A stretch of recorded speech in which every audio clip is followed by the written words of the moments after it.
लाखों में चुना था एक फूल, मगर वो भी कांटों की तरह जख्म दे रही थी।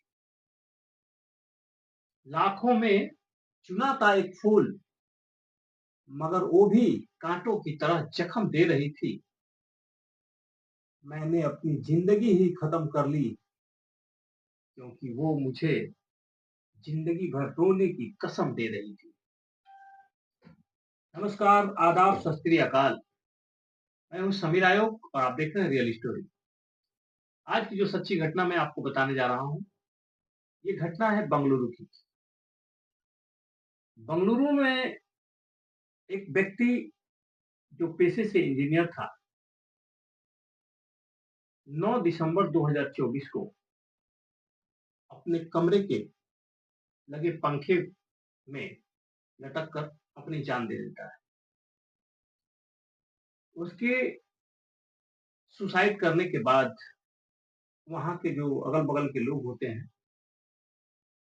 वो रात में सुसाइड कर चुका था, लेकिन सुबह तक दरवाजा न खुलने के बाद अगल बगल के लोग जो उसके परिचित होते हैं, तो ट्राई करते हैं। दरवाजा अंदर से बंद था और कोई भी आहट, क्योंकि वो अकेला रहा करता था।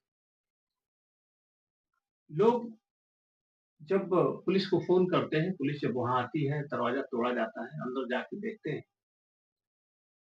तो वो व्यक्ति पंखे से लटकता मिलता है। फिर उसको नीचे उतारा जाता है।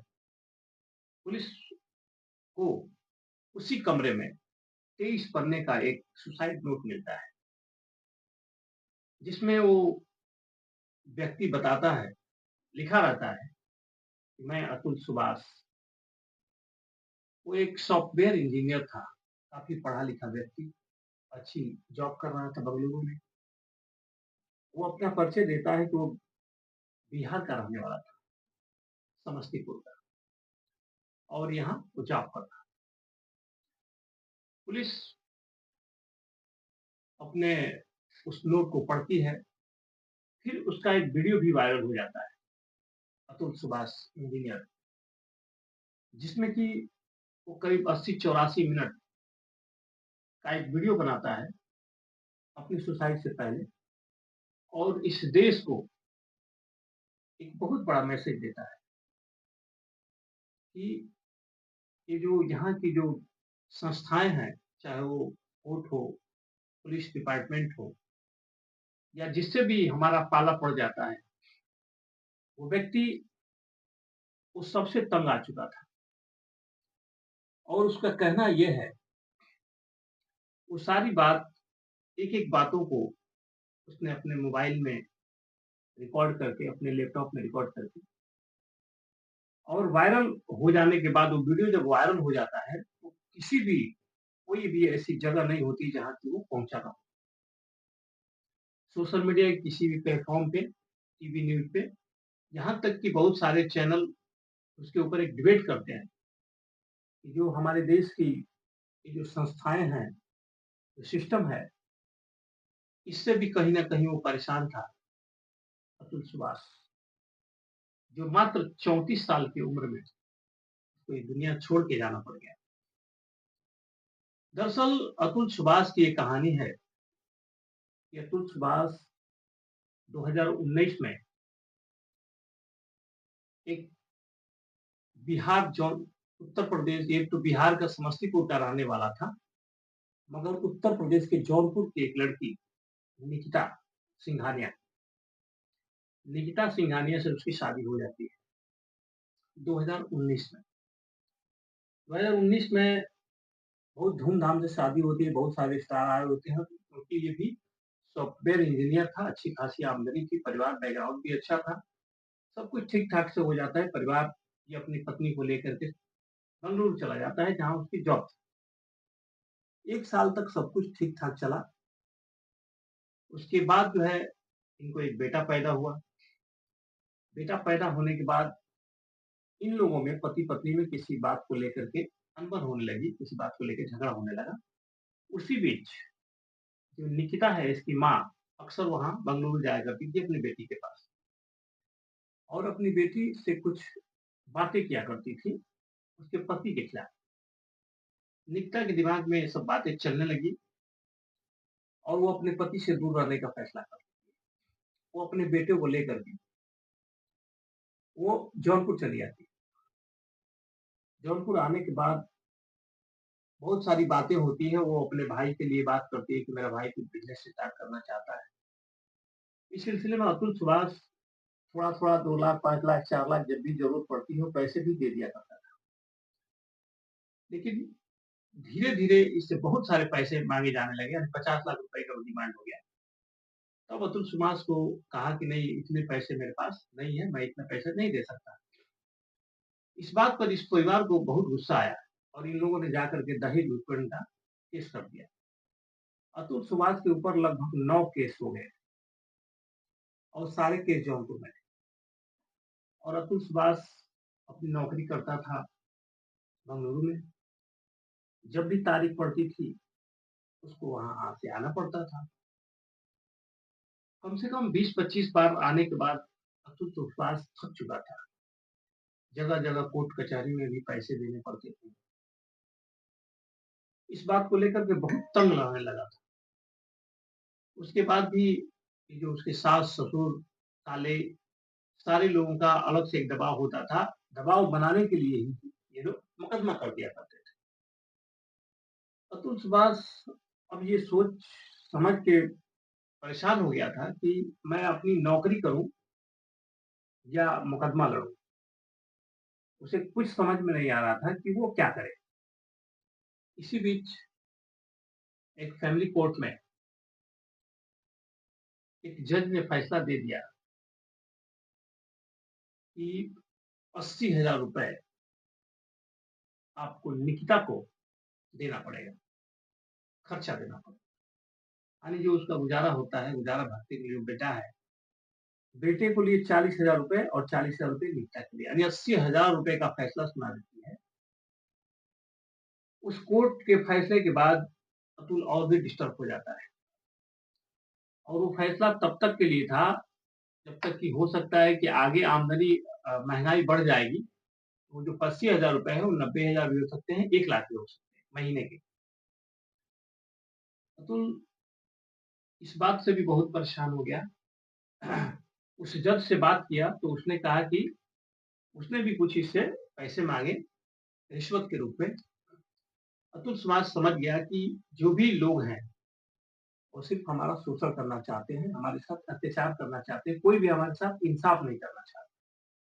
जितने भी केसेस लगे थे, दहेज उत्पीड़न से लेकर के मारपीट का लेकर के 9 केस जो अतुल सुभाष पे लगे थे, वो सारे फर्जी थे, झूठे थे, सिर्फ़ पैसे ऐंठने के लिए, दबाव बना करके पैसे लेना चाहते थे निकिता के परिवार वाले। अब अतुल सुभाष अपने माँ-बाप के पास भी नहीं मिल पाता था, अकेला रहने लगा था। उसकी पत्नी उसके बेटे से भी नहीं मिलने देना चाहती थी। जब भी कोर्ट में आती थी, वो अकेली आती थी। 2 साल में अतुल सुभाष ने अपने बेटे का चेहरा भी नहीं देखा। कई बार उसने रिक्वेस्ट भी किया था, लेकिन उसके लिए भी उसकी पत्नी उससे पैसे माँगना शुरू कर दी। अतुल सुभाष अपनी ज़िंदगी से इतना तंग आ गया, इस अपने देश के सिस्टम से इतना तंग आ गया, अपनी पत्नी के व्यवहार से इतना तंग आ गया कि उसने फैसला किया कि मैं सुसाइड करूँगा। इस दुनिया को छोड़ दूँगा। अच्छा खासा पढ़ा-लिखा 34 साल का वो नौजवान इस सिस्टम के आगे हार गया और उसने उस सुसाइड नोट में और अपने वीडियो की रिकॉर्डिंग में इन 5 लोगों का नाम डालकर चला गया।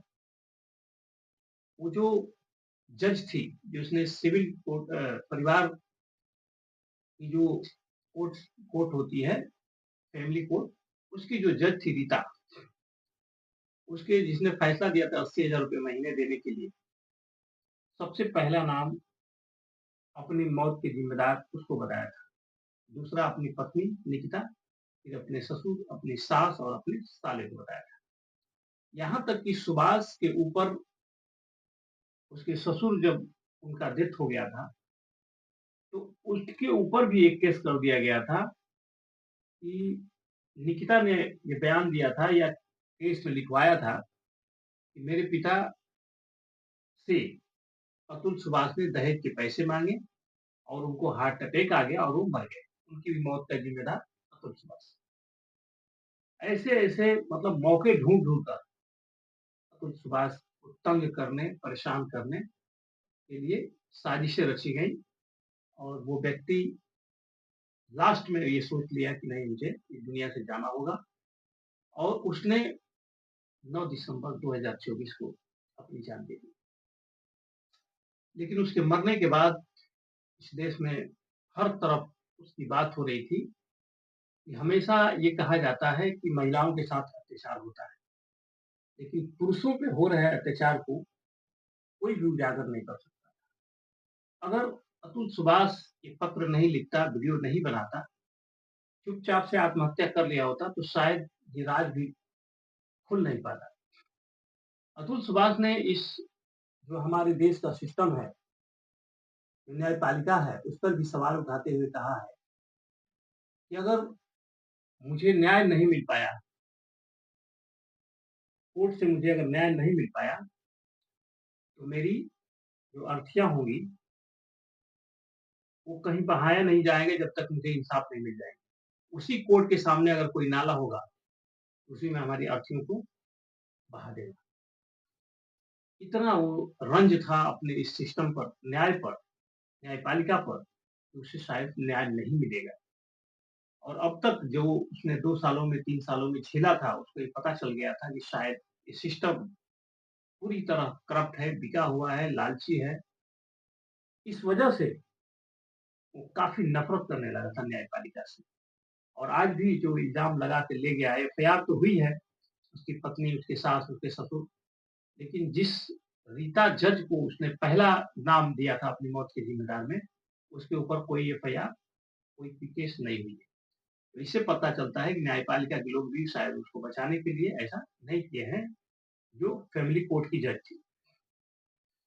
दोस्तों, आत्महत्या किसी को नहीं करना चाहिए, चाहे वो जिस परिस्थिति में भी हो, उसके अलग तरीके हो सकते हैं, उसके अलग उपाय किए जा सकते हैं, ये जगह छोड़ी जा सकती है, ये देश छोड़ा जा सकता है, लेकिन अपनी ज़िंदगी को ख़त्म करने के बारे में कभी नहीं सोचना चाहिए।